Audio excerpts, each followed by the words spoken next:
أعوذ بالله من الشيطان الرجيم. بسم الله الرحمن الرحيم.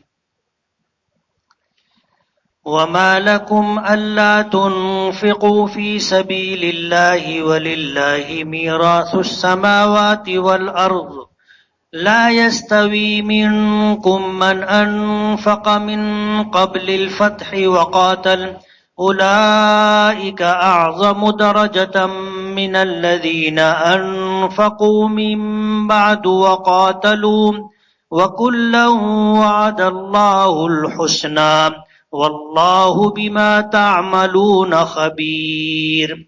من ذا الذي يقرض الله قرضا حسنا فيضاعفه له وله أجر كريم.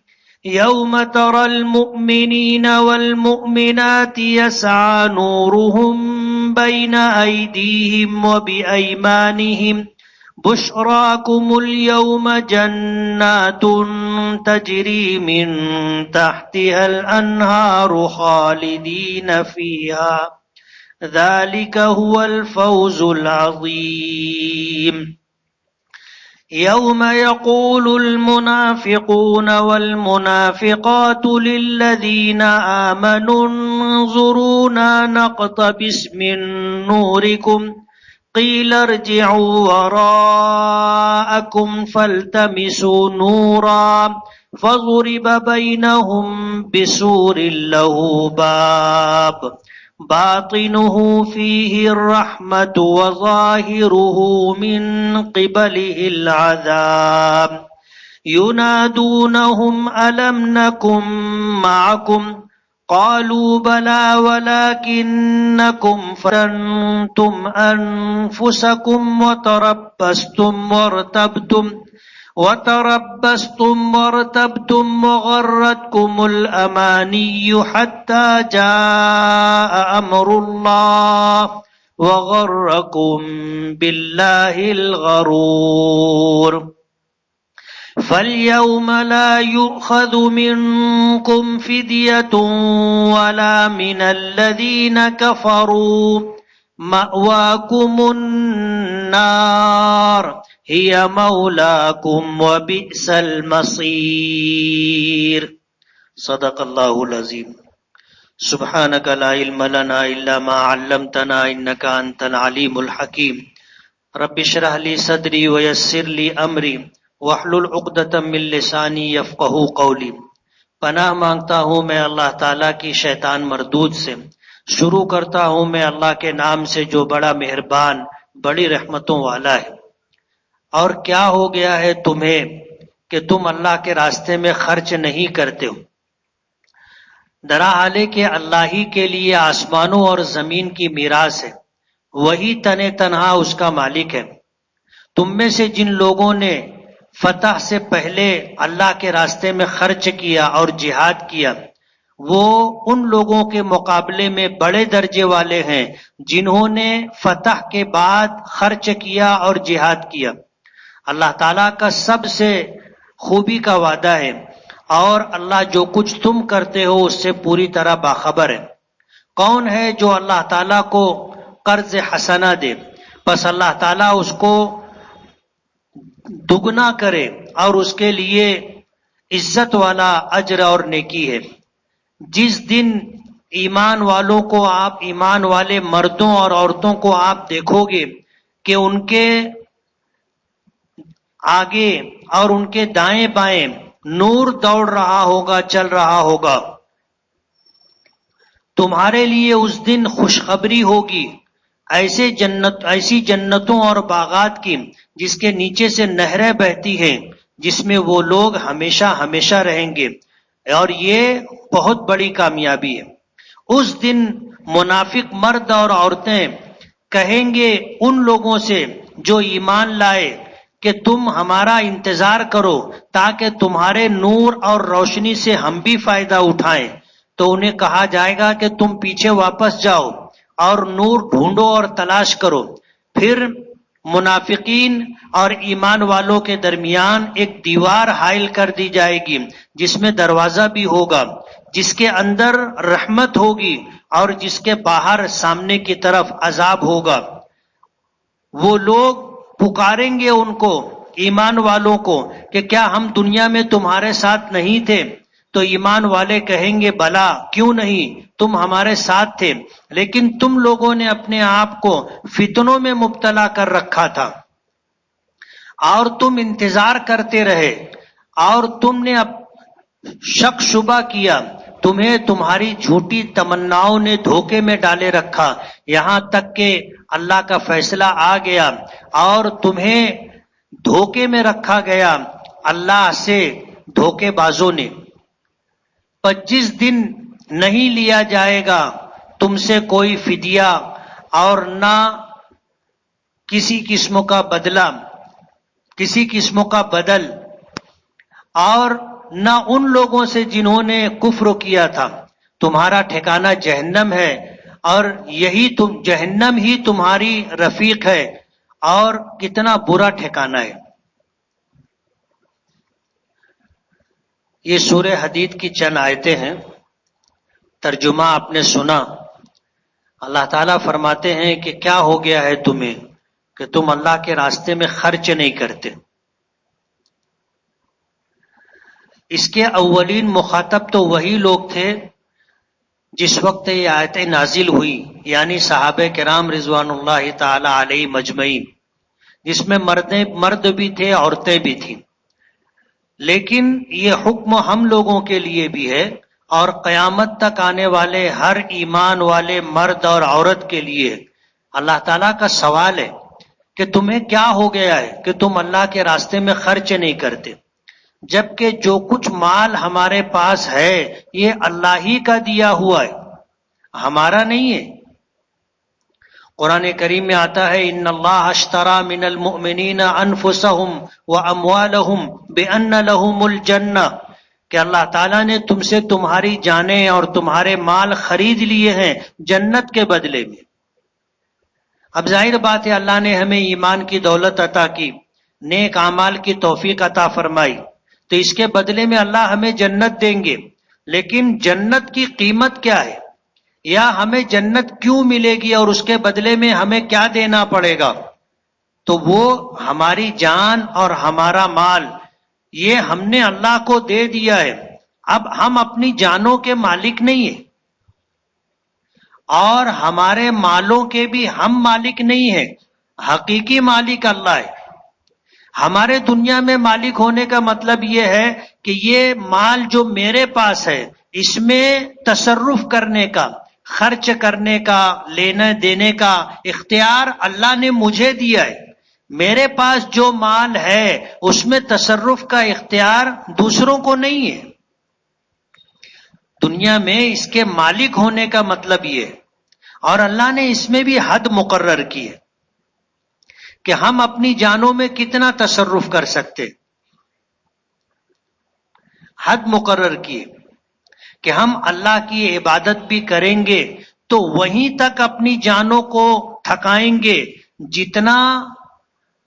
جتنے کے ہم مکلف ہیں، اور جہاں جا کر کے ہم اپنا اختیار ختم کر دیں پھر اس سے آگے جانے کی ہم کو اجازت نہیں. امہات المومنین میں حضرت زینب رضی اللہ تعالی عنہا بڑی عبادت کیا کرتی تھی اور عبادات میں مشقت اٹھایا کرتی تھی. ایک مرتبہ حضور مسجد میں آئے تو دیکھا کہ چھت سے ایک رسی لٹک رہی ہے. تو حضور نے پوچھا کہ یہ کیا ہے؟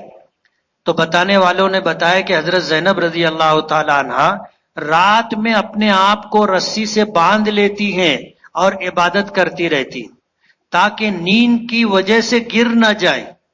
حضور نے فرمایا کہ رسی کاٹ دو، اور فرمایا کہ اللہ تعالیٰ تمہیں اتنی ہی تکلیف دیتا ہے جتنا تم برداشت کر سکو.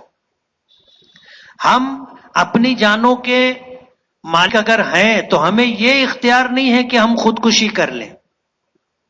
خودکشی حرام ہے، ہمیں اس کا اختیار نہیں ہے. اللہ ہماری جان کا مالک ہے، جب تک چاہے گا دے گا، جب چاہے گا لے گا، ہم اس میں تصرف نہیں کر سکتے.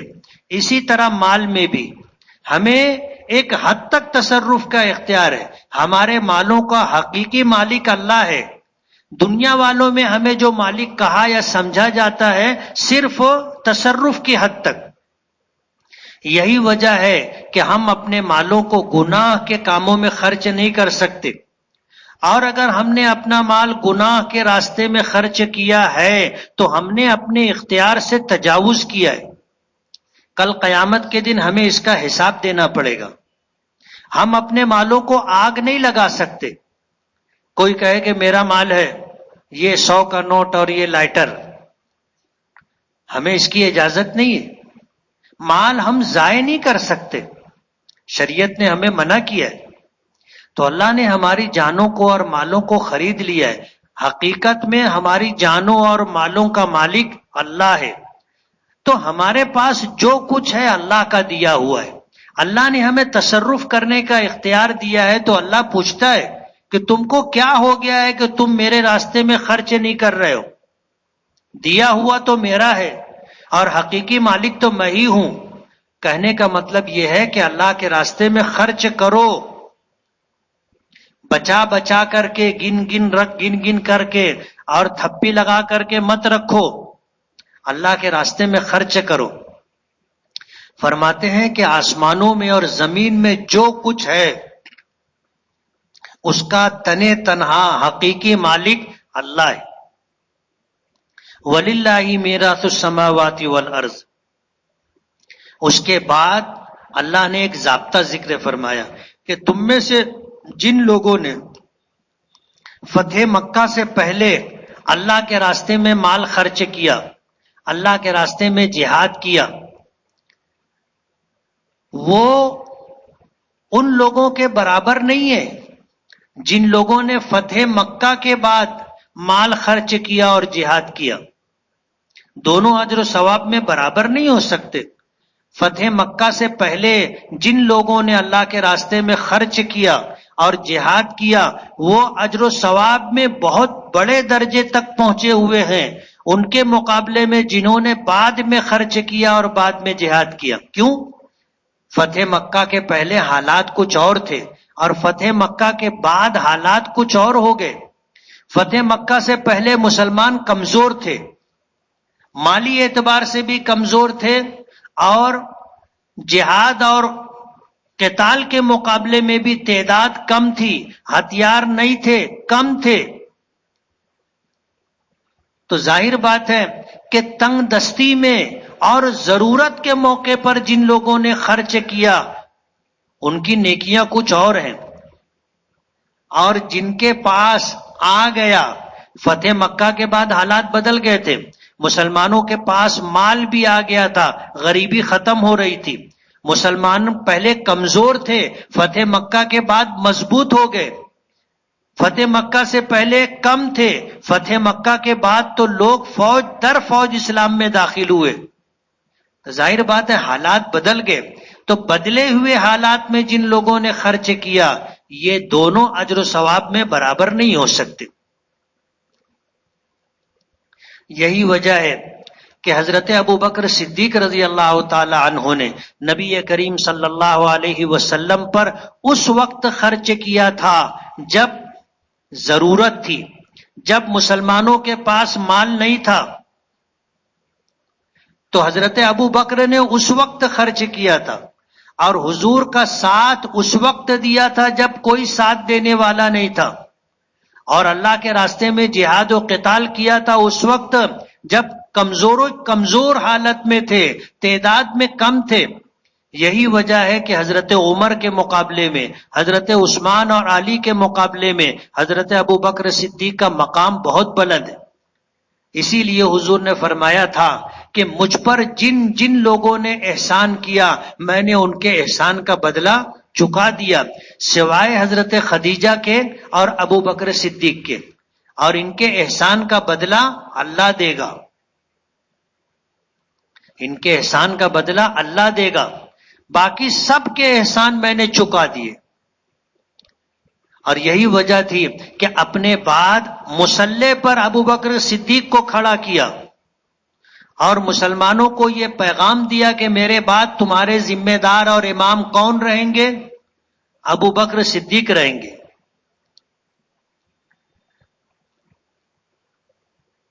تو یہ فرق ہے، ضرورت کے موقع پر خرچ کرنے کا اجر و ثواب کچھ اور ہوتا ہے۔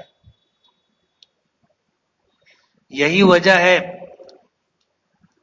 کہ جن لوگوں کے پاس مال نہیں ہے اور وہ مال خرچ کر رہے ہیں، یعنی کم ہے، اپنی ضرورت کے لیے ہے، یا اپنی ضرورت بھی پوری نہیں ہو سکتی، لیکن اگر ضرورت پڑی اللہ کے راستے میں خرچ کرنے کی تو اپنا پیٹ کاٹ کر کے، اپنی ضرورت سمیٹ کر کے اللہ کے راستے میں خرچ کیا، اس کا اجر و ثواب بہت زیادہ ہے۔ غزوہ تبوک کے موقع پر حضور پاک صلی اللہ علیہ وسلم نے عمومی چندے کی اپیل کی تھی، عمومی چندے کی اپیل کی تھی۔ حضرت ابو بکر صدیق گھر گئے، گھر میں جو کچھ تھا سب لا کر کے حضور کو دے دیا۔ حضرت عمر فاروق رضی اللہ تعالیٰ عنہ دل میں سوچنے لگے کہ آج میں ابو بکر سے آگے بڑھ جاؤں گا۔ وجہ اس کی یہ تھی کہ ان کو معلوم تھا کہ میرے ساتھی ابو بکر کے پاس ابھی مال نہیں ہے، میرے پاس مال ہے، تو یہ گھر گئے اور آدھا مال لے کر کے آئے۔ اب ظاہر بات ہے کہ وہ آدھا حضرت ابو بکر کے مال کے مقابلے میں بہت زیادہ تھا۔ حضور سے زیادہ انسانوں میں کون دانا و بینا ہو سکتا ہے؟ حضور نے حضرت ابو بکر کے چہرے کو دیکھا، عمر کے چہرے کو دیکھا اور بھانپ لیا کہ بات کیا ہے۔ تو حضور نے ایک سوال کیا کہ ابو بکر کیا لائے ہو؟ تو ابو بکر نے گنتی نہیں بتائی کہ اللہ کے رسول میں 500 لایا، 1000 لایا، یہ نہیں، بلکہ جواب یہ دیا کہ اللہ کے رسول گھر میں جو کچھ تھا سب لا کر کے دے دیا ہے۔ حضرت عمر سناٹے میں آ گئے کہ میں تو آدھا لایا ہوں اور ابو بکر اپنے گھر کا پورا سرمایہ لے کر کے آئے۔ اسی وقت حضرت عمر نے فیصلہ کر لیا تھا کہ میں ابو بکر سے آگے نہیں جا سکتا، یہ اللہ کی تقسیم ہے۔ ظاہر بات ہے دینے کا موقع تھا، حضرت عمر بھی اپنا پورا مال لا سکتے تھے، لیکن انہوں نے اپنی طرف سے یہ فیصلہ کیا کہ آدھا، اور حضرت ابو بکر بھی کہہ سکتے تھے کہ اللہ کے رسول میرے پاس نہیں ہے، آج میں خود ضرورت مند ہوں، لیکن ابو بکر نے یہ نہیں کہا، گھر گئے سب کچھ لا کر کے حضور کے قدموں میں ڈال دیا۔ تو یہ من جانب اللہ توفیق ملتی ہے اور فیصلہ ہوتا ہے، اس لیے حالات بدلنے سے اجر و ثواب میں بھی فرق آتا ہے۔ ایک آدمی بھر پیٹ کھانے کے بعد بچا ہوا کھانا فقیر کو دیتا ہے، محتاج اور ضرورت مند کو دیتا ہے، اس کو اجر و ثواب ملے گا۔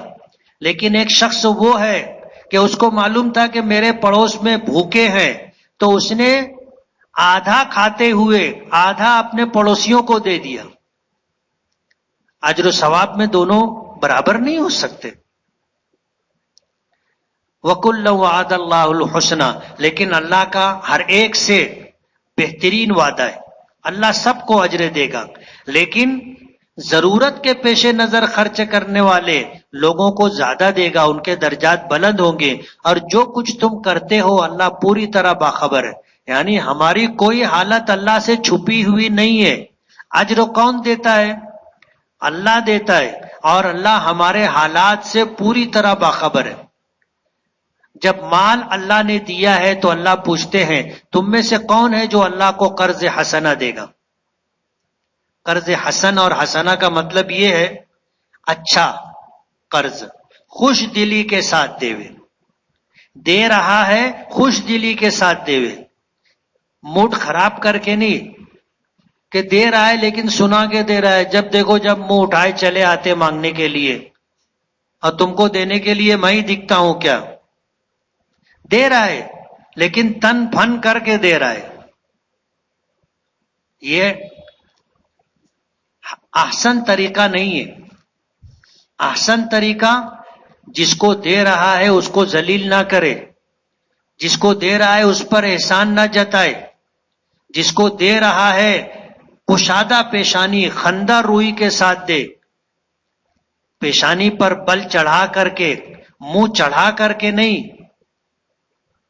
خوش دلی کے ساتھ دے۔ اللہ پاک پوچھتے ہیں کہ تم میں سے کون اللہ کو قرض حسنہ دے گا؟ اللہ محتاج نہیں ہے، اور جو ہمارے پاس ہے وہ حقیقت میں ہے کس کا؟ اللہ کا ہے، لیکن اس کے بعد اللہ مانگ رہا ہے تو اس کو قرض کہہ رہا ہے۔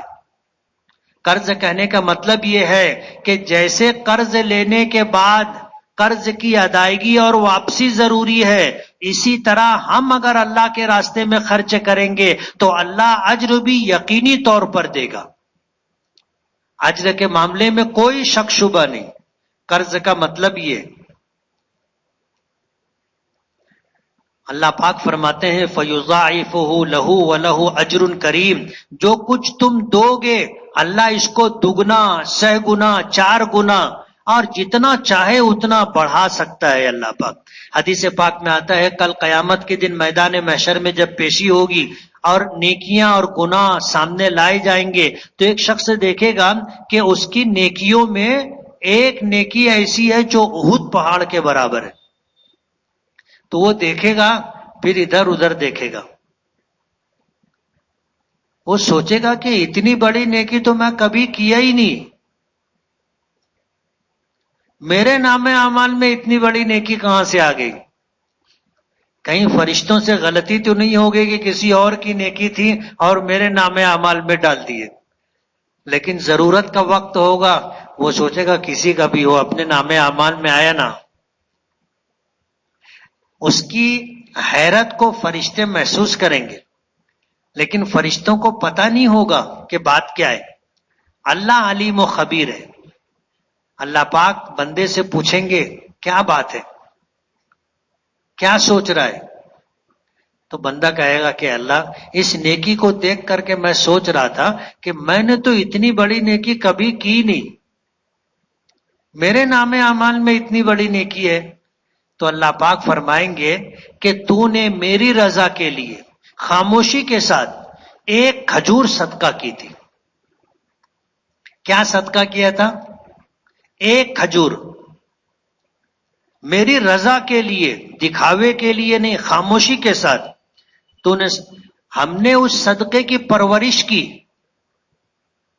جیسے آدمی اپنے گھوڑے کے بچے کی پرورش کرتا ہے، ہم نے تمہاری نیکی کی پرورش کی اور اتنی بڑی نیکی بنا دیا۔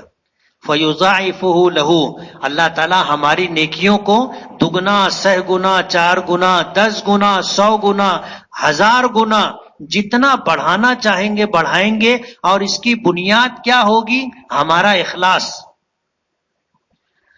ہم اللہ کی رضا کے لیے خاموشی سے، بغیر کسی ریاکاری کے، بغیر کسی نام و نمود کے جذبے کے ہم نے اللہ کے راستے میں دیا، اللہ ہماری نیکی کو بڑھائے گا۔ وَلَهُ أَجْرٌ كَرِيمٌ، اور خرچ کرنے والے کے لیے اللہ عزت والا اجر دے گا، عزت والی نیکی دے گا۔ آگے فرماتے ہیں کہ موت تو برحق ہے، مرنے کے بعد آخرت میں سب کو جانا ہے اور پل صراط سے سب کو گزرنا ہے۔ جس وقت پل صراط سے گزریں گے تو گزرنے والے ایمان والے بھی ہوں گے اور ایمان سے محروم لوگ بھی ہوں گے۔ دنیا میں سب ساتھ میں رہتے، اس وقت ایمان والے جب پل صراط پر چلنا شروع کریں گے تو ان کے آگے بھی روشنی ہوگی، دائیں بھی روشنی ہوگی، بائیں بھی روشنی ہوگی۔ جو منافق لوگ ہوں گے، جنہوں نے دنیا میں اپنے آپ کو مسلمان ظاہر کیا تھا، ان کے دل میں ایمان نہیں تھا، وہ بھی ان کے ساتھ ساتھ چلیں گے، کچھ دور چلیں گے، ان کی روشنی سے یہ بھی فائدہ اٹھائیں گے۔ پھر ایک وقت آئے گا کہ ایمان والے تیزی سے آگے چلے جائیں گے۔ کہتے ہیں نا پل صراط سے کیسے گزار؟ بجلی کی طرح۔ اب ظاہر بات ہے جو ایمان والے ہوں گے اللہ ان کو گزارے گا، یہ پیچھے رہ جائیں گے۔ جب پیچھے رہ جائیں گے تو یہ آواز دیں گے کہ ذرا سا رکو، ہمارا انتظار کرو، ہم بھی دنیا میں تمہارے ساتھ تھے، ہم کو یہاں پر ساتھ میں رکھو۔ یہ کہیں گے وہ لوگ جو منافق تھے کن سے کہیں گے؟ ایمان والوں سے کہیں گے جن کو اللہ نور اور روشنی عطا کرے گا، اور ان کو اللہ تعالی اس دن خوشخبری دے گا کہ تمہارے لیے جنت ہے، باغات ہیں جس کے نیچے سے نہریں بہتی ہیں، جس میں تم ہمیشہ رہو گے۔ فرشتے خوشخبری دیں گے، بولیں گے یہ بہت بڑی کامیابی۔ اور یہ منافق لوگ آواز دیں گے کہ تھوڑا رکو، ہم کو بھی ساتھ میں لو، ہم تو دنیا میں تمہارے ساتھ میں تھے۔ تو ان کو کہا جائے گا کہ تم واپس جاؤ، پیچھے جا کے نور اور روشنی تلاش کرو۔ مراد روشنی اور نور کہاں تھا؟ پیچھے، یعنی دنیا میں۔ یہاں جو ایمان لائے، نیک اعمال کیے، اس کی برکت ہوگی اور اس کی جزا ہوگی جو پل صراط پر ان کو نور اور روشنی میسر ہوگی۔ اور ظاہر بات ہے دنیا میں تو اب یہ واپس نہیں آ سکتے، نور اور روشنی لائیں گے کہاں سے؟ اللہ پاک فرماتے ہیں کہ جب وہ اس طرح کہیں گے تو ان سے کہا جائے گا پیچھے جاؤ، واپس جاؤ، نور تلاش کرو، فَالْتَمِسُوا نورا، نور ڈھونڈو۔ اور یہ کہنے کے بعد ان کے اور ان کے درمیان دیوار بنا دی، حائل کر دی جائے گی۔ فَضُرِبَ بَيْنَهُمْ بِسُورٍ، ان کے درمیان آڑ اور حائل آئے جائے گا، دیوار، لہو بابن، جس میں دروازہ بھی ہوگا۔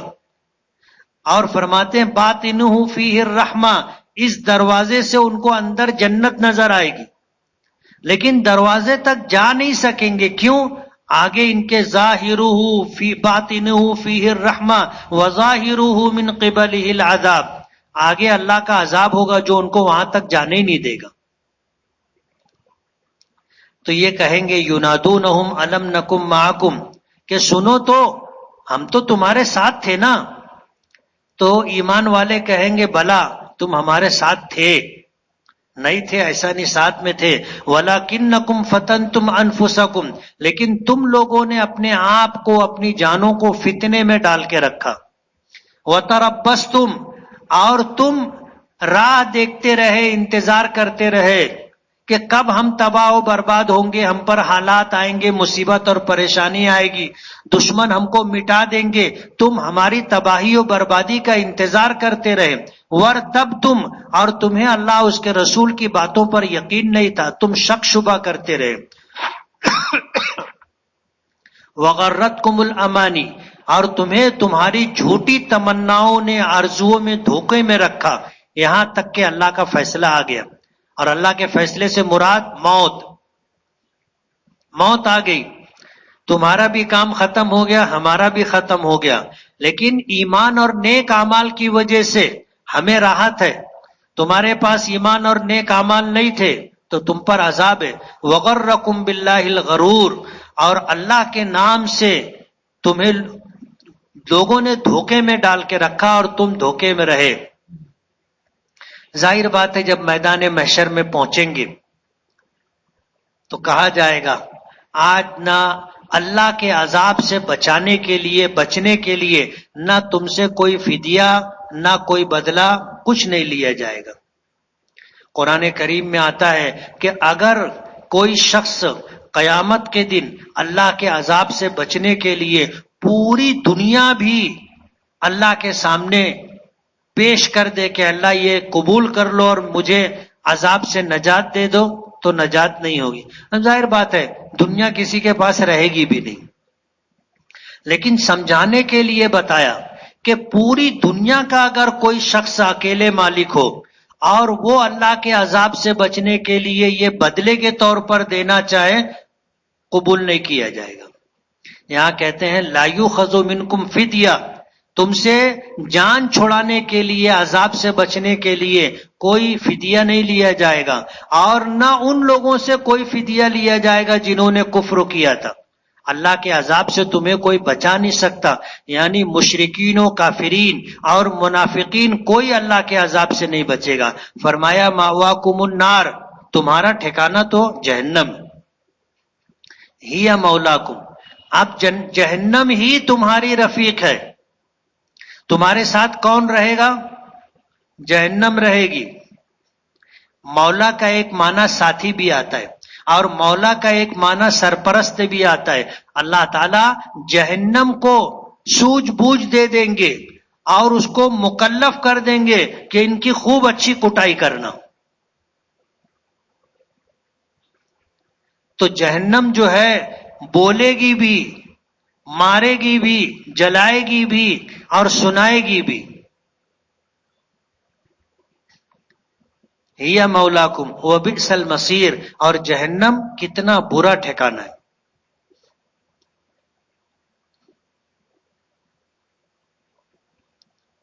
ہمارے گھر میں چھپکلی بہت ہے، زمین پر اتر آتی ہے، اس کے بھگانے کے لیے دعا وغیرہ بتائیں. گھروں میں قرآن کریم اور نماز پڑھنے کا معمول بنانا چاہیے. ایک بات. دوسری بات، چھپکلی ایک ایسا جانور ہے کہ اس کو مارنے کی اجازت ہے، بلکہ مارنے پر اجر و ثواب ہے. تیسری بات یہ کہ کوئی دعا وغیرہ تو نہیں ہے، لیکن یہ کہ مصیبتوں سے، پریشانیوں سے، بلاؤں سے بچنے کے لیے حضور نے ایک دعا بتائی ہے کہ صبح اور شام 3 مرتبہ بسم اللہ الذی لا یضر مع اسمہ شیء فی الارض ولا فی السماء وهو السمیع العلیم پڑھنا چاہیے. اور بچپن میں ہم لوگ سنتے تھے ایک ٹوٹکا، انڈا آتا نا، انڈا اس کو لٹکا دینے کا. اب چھپکلی چھوٹا انڈا دیتی ہے، چھوٹا انڈا دیتی ہے، وہ اتنا بڑا انڈا دیکھ کے ڈر جاتی ہے.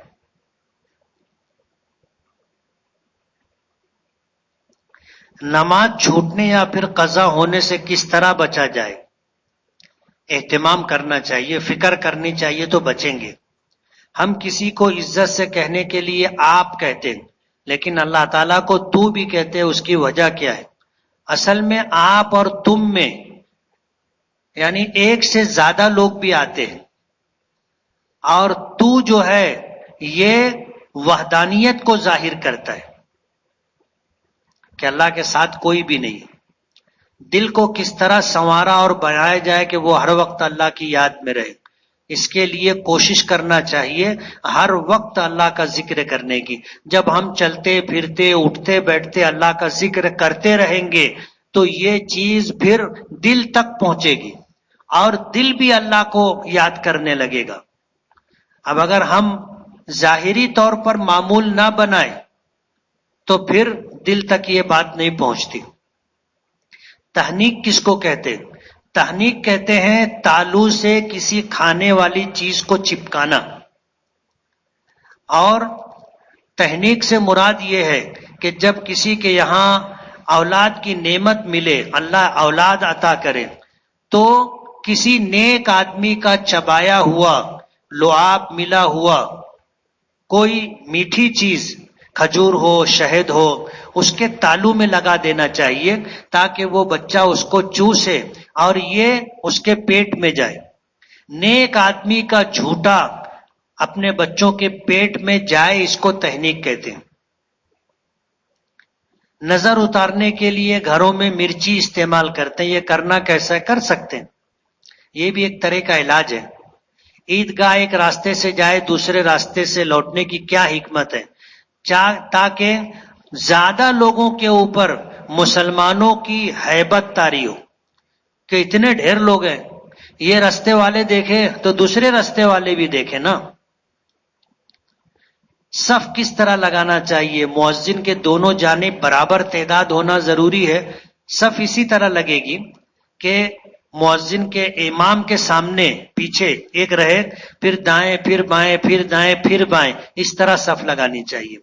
آدیواسی جو جنگلوں میں رہتے ان کو دنیا کا کچھ علم نہیں، ان لوگوں تک ایمان نہیں پہنچا، ان لوگوں کا آخرت میں کیا فیصلہ ہوگا.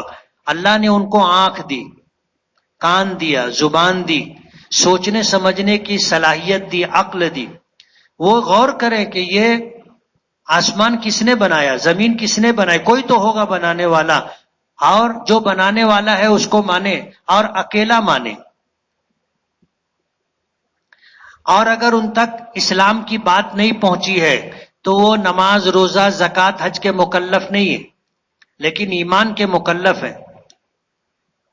قربانی کے لیے رنگین جانوروں کے لیے پیسہ دینا پڑتا ہے تو کیا قربانی جائز ہے؟ قانون کی پاسداری کرنا چاہیے.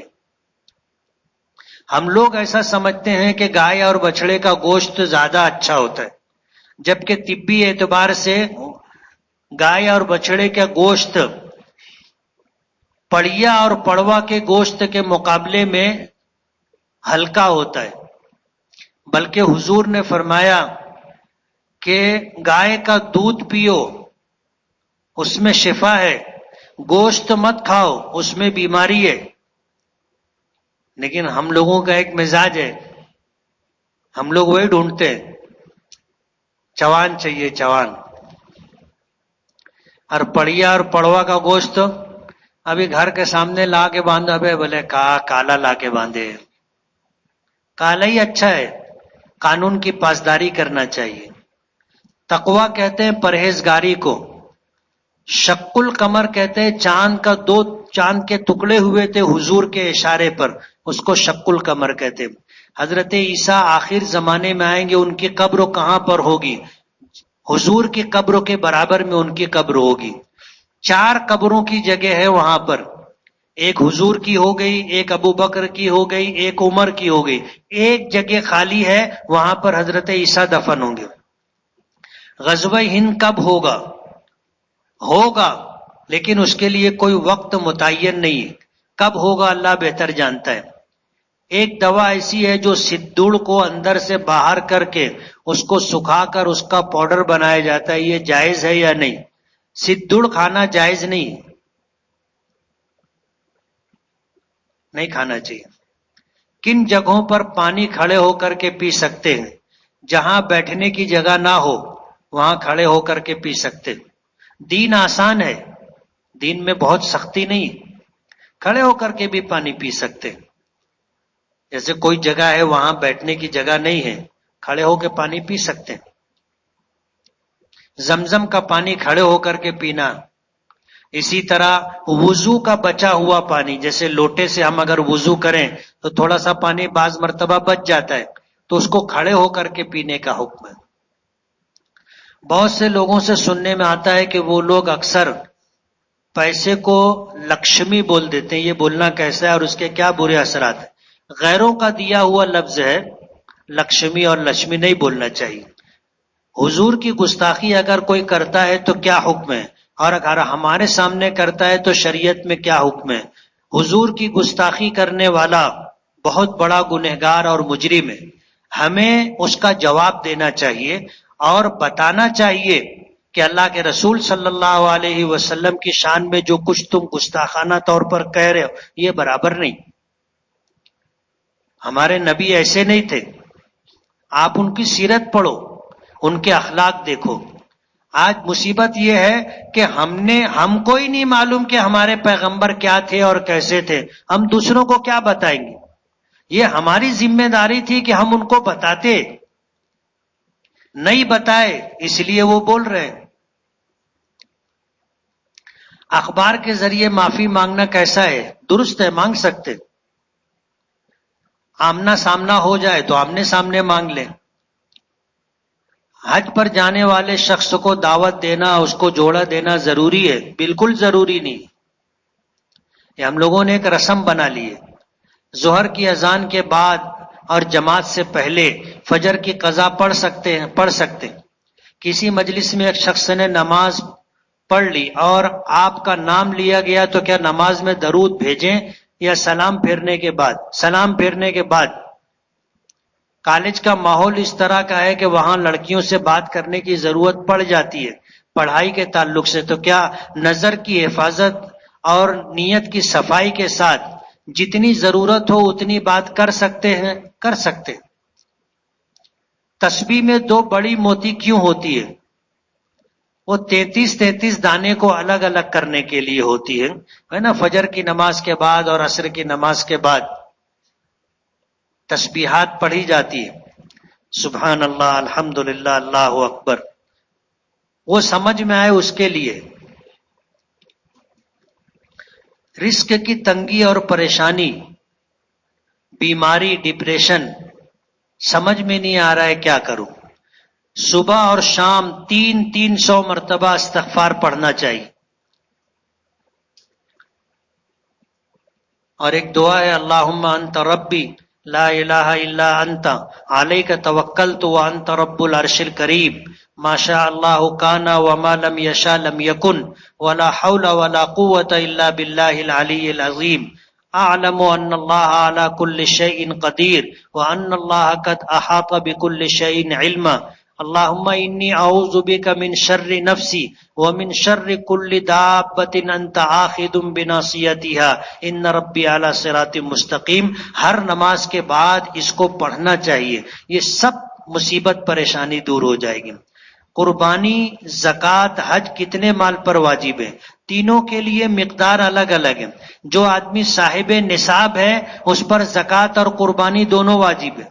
اور جس کے پاس استطاعت ہے یعنی اتنا مال ہے کہ وہ حج کرنے جا سکے، آ سکے، وہاں قیام کے دوران جتنا خرچ ہے وہ اٹھا سکے، اور جانے اور آنے تک جن کا خرچہ اس کے ذمے ہے اس کا انتظام کر سکے، اس کو استطاعت کہتے. اتنا مال اگر کسی کے پاس ہوگا تو اس پر حج فرض ہوگا. زید کی حیثیت نہیں ہے کہ وہ قربانی کا جانور خریدے، تو کیا وہ قرضہ لے کر قربانی کر سکتا ہے؟ نہیں کرنا چاہیے، نہیں کرنا چاہیے. جب شریعت نے ہم کو تکلیف نہیں دی تو کیوں اپنے آپ کو تکلیف میں ڈال رہے ہو؟ بلا عذر عید الاضحیٰ کی نماز مسجد میں پڑھنا کیسا ہے؟ خلاف سنت ہے. عیب دار جانور اور 2 سال میں ایک دن بھی کم عمر کے جانوروں کی قربانی ہو جائے گی؟ نہیں ہوگی. جانور بے عیب ہونا چاہیے، اور بڑا جانور ہے تو اس کی عمر 2 سال ہونی چاہیے پوری. ایک دن بھی کم ہوگا تو قربانی نہیں ہوگی. یہی وجہ ہے کہ دانت دیکھتے ہیں کہ 2 دانت ہے یا نہیں. 2 دانت ہونے کا مطلب یہ ہے کہ 2 سال کا ہو گیا، لیکن یہ کوئی پکی دلیل نہیں ہے. جو جانور چر کر کے کھاتے ہیں ان کے دانت جلدی گر جاتے ہیں. کیوں؟ وہ زمین سے چارہ نوچتے ہیں، کاٹتے ہیں، تو ان کے دانت جلدی گر جاتے. 2 سال سے پہلے بھی دانت آ جاتے. اور جو جانور گھر پر رہتے ہیں، کھاتے ہیں، چارہ ان کو کاٹ کر دیا جاتا ہے تو ان کے دانت 2 سال کے بعد گرتے. ابھی تم اپنے گھروں میں دیکھ لو، بچوں کے دانت کسی کو جلدی آ جاتا ہے، کسی کو دیر سے آتا ہے. تو یہ صحیح علامت اور نشانی نہیں ہے. اس لیے بہتر یہ ہے کہ 4 دانت کا جانور لے. کتنے دانت کا؟ 4 دانت کا. لوگ بولتے سیٹ 2 دانت کا ہے، اور ہم ایسا سمجھتے ہیں کہ 2 دانت کا ہے تو اس کو سرخاب کے پر لگے. 2 دانت کا جانور نہیں لینا چاہیے، اس لیے کہ دانت کا ہونا 2 سال ہونے کی پکی دلیل نہیں ہے. اس لیے 4 دانت کا جانور لینا چاہیے. بغیر داڑھی اور پینٹ اور شرٹ پر حضور کے روضے پہ جانا کیسا ہے؟ جا سکتے. وادی جن کیا ہے؟ ایک وادی کا نام ہے. مدینے کے قریب ایک وادی ہے. وادی کہتے ہیں 2 پہاڑوں کے درمیان کا حصہ، جو نشیبی اور گہرا حصہ، اس کو وادی کہتے ہیں. رکوع یا سجدے کی تسبیح 10 سے زیادہ مرتبہ پڑھ سکتے ہیں کیا؟ 100 مرتبہ پڑھ سکتے ہیں. کم سے کم 3 مرتبہ پڑھنا چاہیے، زیادہ کی کوئی حد نہیں. کیا آپ کسی امام حرم سے مصافحہ کیے ہو؟ ہاں کیا ہے. بوری لوگ کے وہاں قربانی ہوتی ہے، تو کیا قربانی کا گوشت گھر پر آتا ہے تو کھا سکتے ہیں؟ کھا سکتے ہیں. قربانی کا نصاب کتنا ہے؟ جو زکوٰۃ کا نصاب ہے وہ قربانی کا ہے.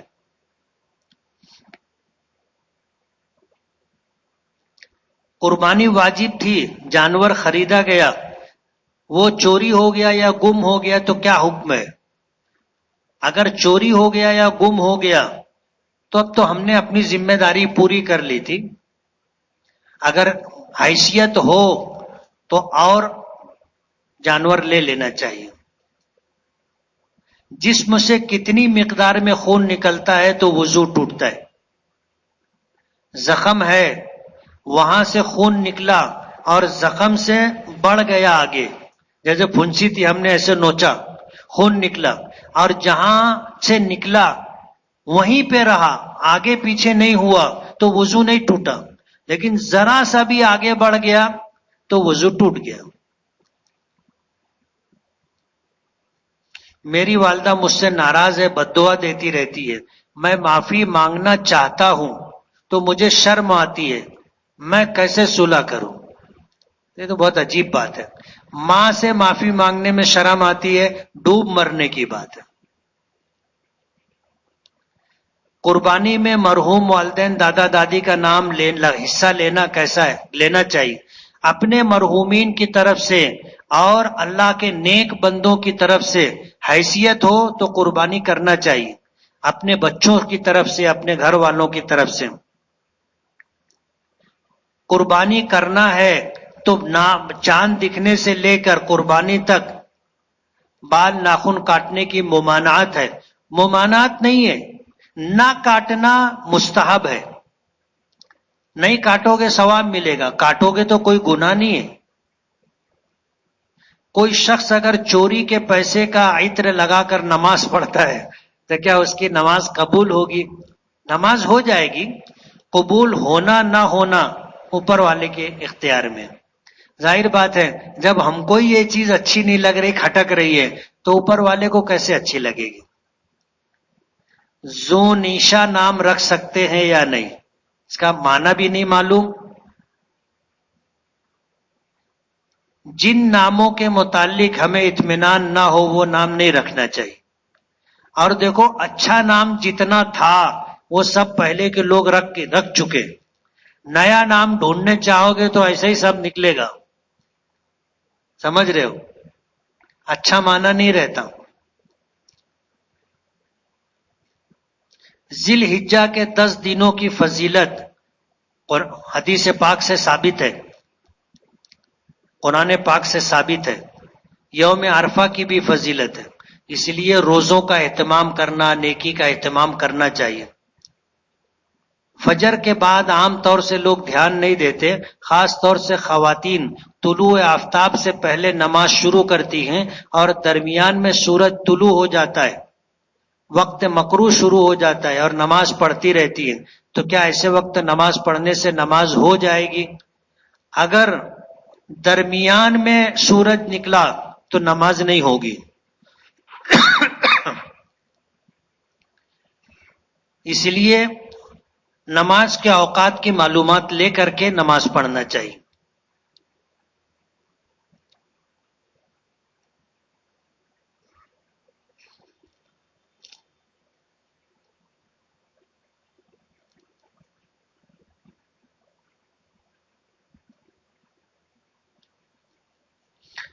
میری 8-9 سال کی نمازیں قضا ہیں، ادا کرنا ہے، تو میں کس طرح کس وقت ادا کروں؟ بہتر طریقہ یہ ہے کہ ہر فرض نماز کے ساتھ 1-2 نمازیں ہم کو پڑھ لینا چاہیے۔ جیسے فجر کی نماز کے لیے آئے تو فجر کی نماز سے پہلے اپنے ذمے جو فجر کی نماز باقی ہے 1-2-3 جو موقع ملے پڑھ لینا چاہیے۔ اگر ہم ایک ایک پڑھتے رہیں گے اور 8-9 سال تک پڑھتے رہیں گے تو سب نمازوں کی قضا ہو جائے گی۔ اگر 2 پڑھیں گے تو آدھے میں ہو جائے گی، 4.5 سال میں قضا پوری ہو جائے گی۔ اس طرح حساب آپ لگا کے پڑھ سکتے ہیں۔ آپ سے بیعت ہونا ہے، میں پیر نہیں ہوں اور مجھے کسی سے خلافت بھی حاصل نہیں ہے، مجھے خلافت دے رہے تھے میں نے لیا نہیں۔ مولانا ذوالفقار نقشبندی دامت برکاتہم مجھے اپنا خلیفہ بنا رہے تھے اور خلافت دے رہے تھے، تو میں نے معذرت کر لی کہ میرے بس کی بات نہیں۔ اس لیے جس کے پاس خلافت ہوگی آپ اس سے بیعت ہو۔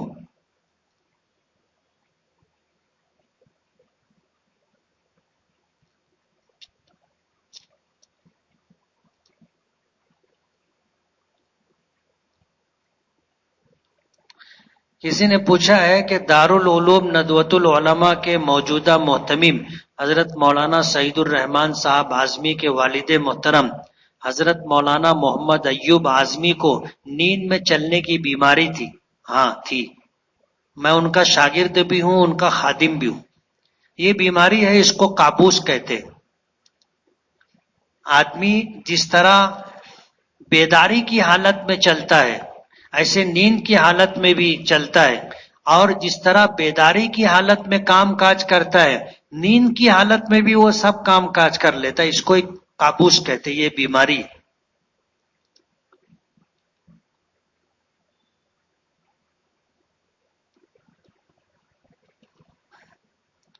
بسم اللہ الرحمن الرحیم. الحمد للہ رب العالمین.